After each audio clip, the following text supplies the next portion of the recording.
নৱপ্ৰজন্ম কথা আছিফ ৰহমান আবৃত্তি দিগন্ত বৰা।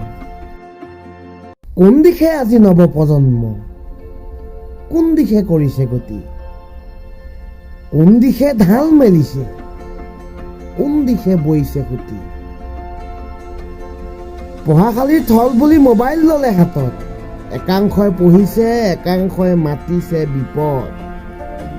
মডাৰ্ণ বুলি অজ্ঞানতাত ডুব গৈছে, হৈছে জ্ঞানৰ বলি।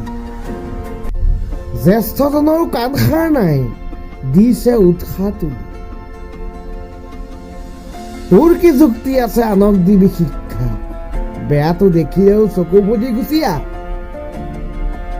ব্যৱহাৰ আচৰণ ঘৰৰ পৰাইতো পায়, সেইবাবে মাত মতাৰ অধিকাৰ তোৰ আজি মডাৰ্ণ যুগত নাই।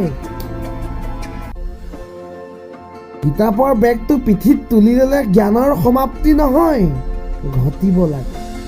উঠি মেলি পঢ়িলেই নহ'ব, বুজিব লাগে। নিজেও শিকা আৰু আনক শিকাব লাগে।